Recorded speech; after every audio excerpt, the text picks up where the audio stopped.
Slišal si, da je vsebinski marketing fajn, ampak ali veš, če in kako se ti obrestuje?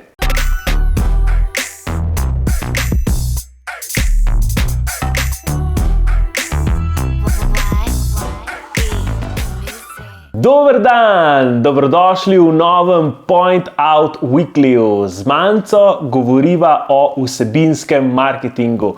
To, kako zelo nam je pri Point Outu blizu vsebinski marketing, si najbrž že ugotovil, ne nazadnje, sicer ne bi delali te oddaje, ampak zakaj vsebinski marketing? Pa bom začel z eno zadevo. Pravijo, da preden se nek kupec odloči, da bo nekaj kupil od tistega, ki prodaja, da se v današnjem svetu mora že sam pridobiti vsaj nekje tako čez palce rečeno polovico informacij sam, zato da se bo počutil opremljenega s tem, da lahko sprejme dobro odločitev.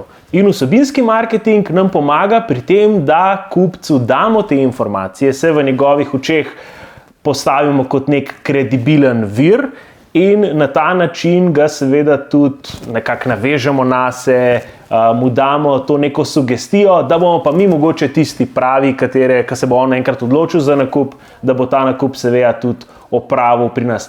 Kar pa mogoče ne veš, je pa to, kako vse te neke vsebinsko-marketinške aktivnosti, kako se poznajo v številkah. Se pravi, kaj imaš ti po domače povedano od tega, kako to zvedeti, in to bova danes, o tem bova govorila z Manco, tako da kar deva razkriti prve zadeve.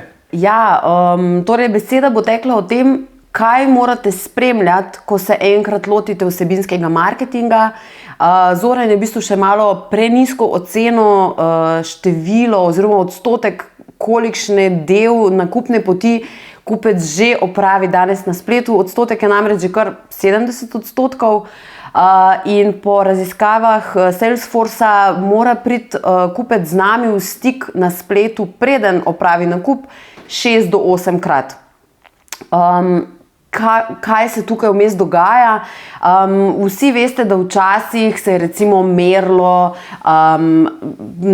tudi na digitalu, oziroma mnogi to še danes počnejo, in sicer vse merijo na klike, na page view-je, ampak to je zgolj samo, kot bi rekel, ta prvi nivo oziroma ta prvi level, čist na površini, tisto, kar lahko zmerimo. In ko se enkrat odločimo, da bomo k digitalnemu marketingu oziroma k strategiji, ki jo bomo vsebinsko zasnovali, pristopili malo bolj resno, moramo pa stvari malo bolj razdelati. Če boste ostali samo na teh nekih page viewih ali pa recimo na klikih, ne boste kaj dosti izvedli o tem, kaj vaš kupec počne, ko se srečuje z vami. Tako da je zelo pomembno, da si zastavite marketinški lijak oziroma še raje marketinško spiralo.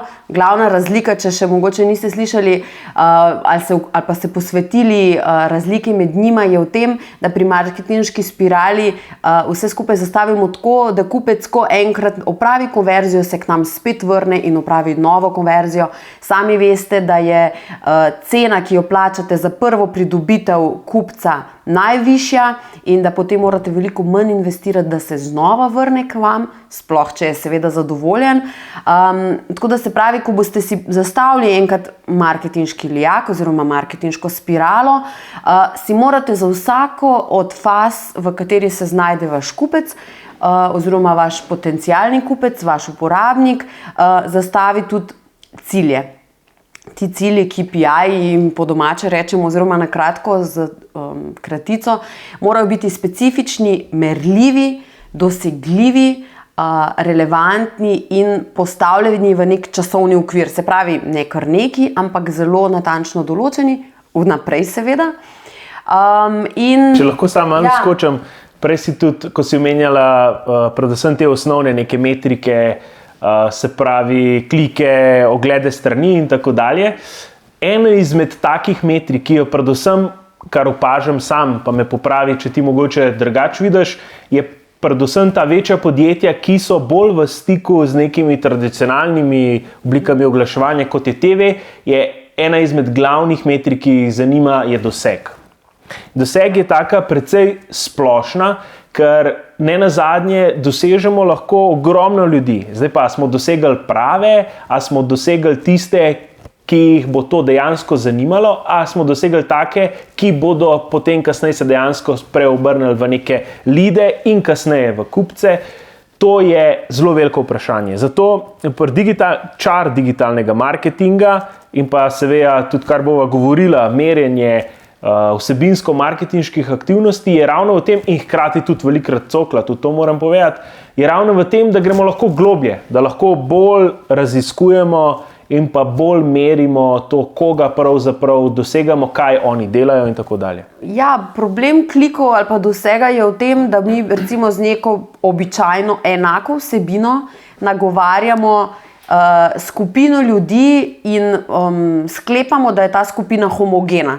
Da se v bistvu vsi, ki so v tej skupini ljudi, nahajajo v isti fazi nakupnega procesa. Zdaj pa imamo nekoga, ki že, recimo, če rečemo, da se za nakup avtomobila ljudje odločajo več kot 1 leto, se pravi, več kot 1 leto so v tem nekem našem marketinškem lijaku, ne?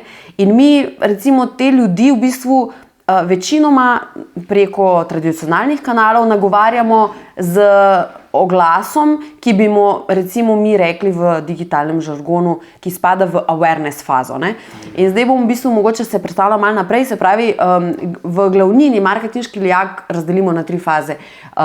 Fazo awarenessa oziroma prepoznavnosti, zavedanja, fazo premišljevanja oziroma consideration in v 3. fazo, torej fazo konverzije oziroma nakupa. In zdaj, če mi ostajamo samo v tej prvi fazi, se pravi, mi sem z neko generalizirano vsebino nagovarjamo vse, tudi tiste, ki so že bližje nakupu, pa tiste, ki so šele začeli razmišljati, pa seveda ne bosta obe osebi enako zadovoljni. In moramo tudi reči to, da veliko podjetij potem tudi na digitalu dela isto napako in sicer, da vse svoje resurse usmerijo samo v fazo prepoznavnosti, v fazo awarenessa in pripravljajo vsebino, če govorimo o vsebinskem marketingu, tudi vsebino potem pripravljajo samo za to fazo. Mi imamo pa v bistvu potem še 2 fazi.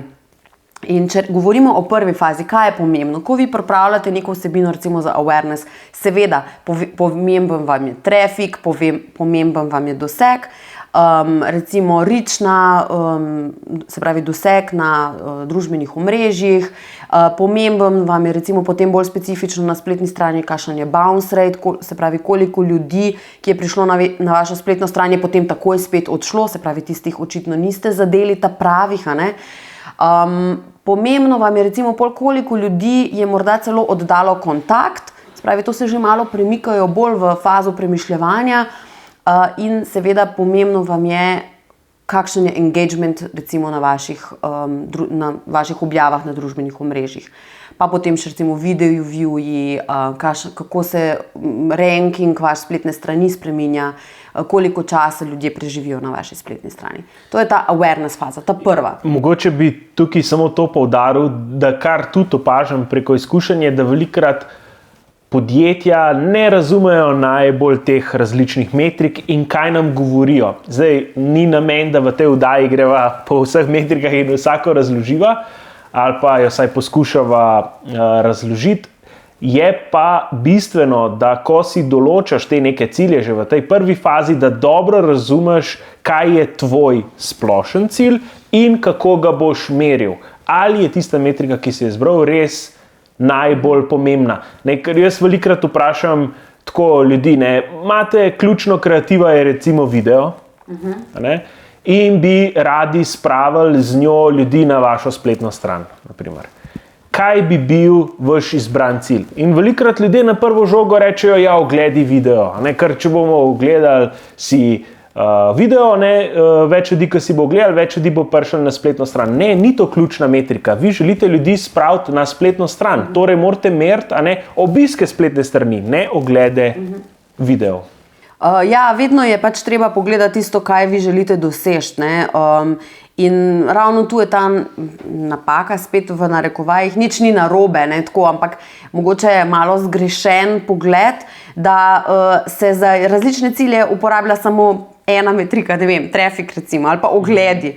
Ker potem, ko pridejo ljudje, ko ste jih že nekako, to je spet tukaj se začne pa potem po tej v bistvu awareness fazi, recimo se začne lepota digitalnega marketinga, ker lahko ljudi, ki že so pokazali nek interes, še malo bolj negujemo z našo vsebino, jim še malo bolj poglobljeno predstavimo tisto, kar jim želimo povedati, jim damo še več tistega, kar v bistvu iščejo, medtem ko razmišljajo, da bi pri nas zapravili svoj denar, se pravi za našo storitev ali pa izdelek.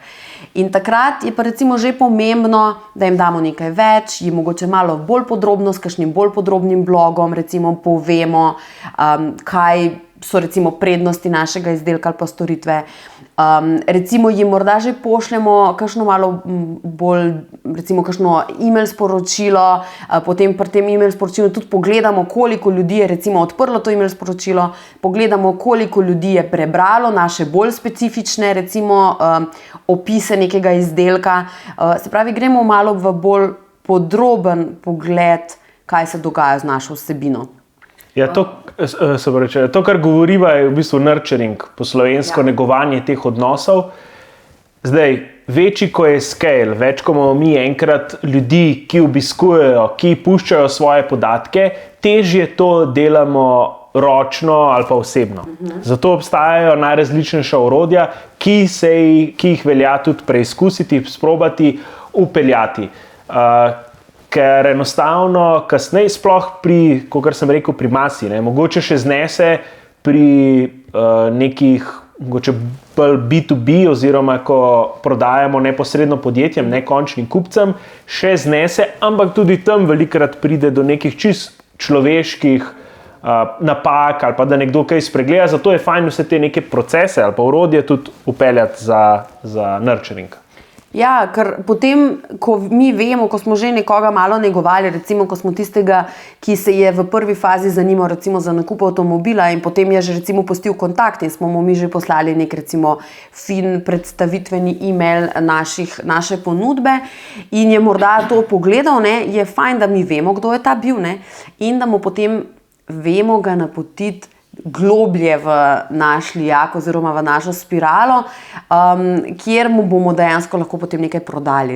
Recimo, kako lahko naredimo to z nekim direktnim prodajnim e-mailom, z recimo oglaševanjem neke direktne ponudbe, recimo pokažemo neko direktno ponudbo, ki jo imamo tistim, ki so si recimo v prvi fazi ogledali naš video ali pa recimo v drugi fazi, ki so že pustili recimo e-mail in potem jim lahko mi recimo z remarketingom pa pokažemo neko konkretno ponudbo za nek, paket storitev ali pa za nek izdelek, ki recimo jih je zanimal.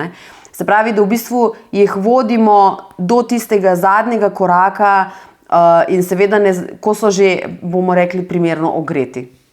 Ja, če si predstavljamo to vodenje, o katerem je ravnokar Manca govorila, če si bil kdaj na kakem večjem letališču, si mogoče naletel na tiste tekoče trakove, ki ti pomagajo, ko hodiš čez letališče, da si nekoliko hitrejši, da se hitreje premikaš. In to je to, lahko pustimo seveda kupca ali pa nekega potencialni kontakt, da se sam premika naprej, lahko mu pa malo kot z nekim tekočim trakom pomagamo in ga hitreje potiskamo naprej, ker bistvo, ko se lotevamo vsebinskega marketinga, ne sme ostati pri tej prvi fazi, ampak moramo konstantno razmišljati o tem, kaj je končni cilj. Ja.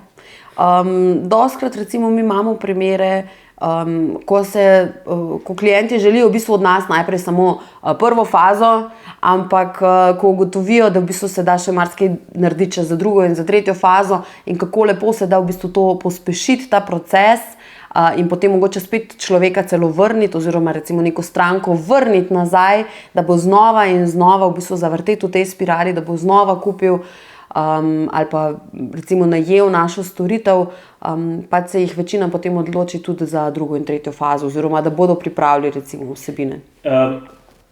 To, kar si ravnokar omenila, če mogoče dodam še eno zadevo, precejkrat tudi podjetja pozabljajo na te ljudi, ki so bili v fazi oziroma v tej neki spirali in so skoraj da popolnoma zapustili spiralo ali pa lijak. Ni neke posebne taktike ali pa strategije, kako jih pripeljati nazaj noter.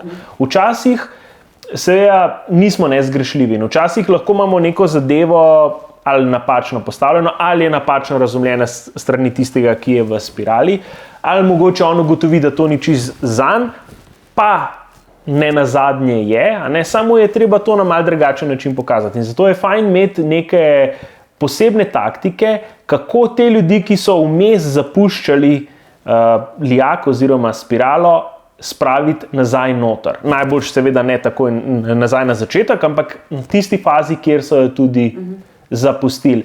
To najbolj očiten način tega, kako se to dela, je seveda z remarketingom. Zdaj, če bi bili to neki oglasi, to si najverjetneje že kdaj videl, si bil na neki spletni strani, jo zapustil, pa potem videl točno ta produkt na Facebooku ali pa na neki drugi spletni strani oglasan, to je najbolj očiten način. Obstajajo pa seveda tudi bolj sofisticirani in prav je, da o tem razmišljaš in konkretno na tvojem primeru, ker vsak podjetje, vsak lijak oziroma spirala sta specifična. Ja. Oziroma unikatna. No. Bi še morala kaj dodati? Pa mislim, da so kar veliko povedala. Tako, ja.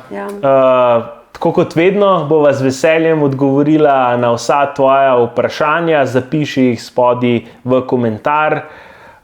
Vedno z veseljem sodelujemo v raznih debatah in pa odgovarjamo na vprašanja gledalcev.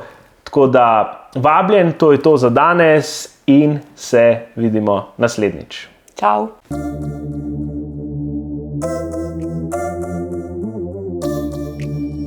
Why?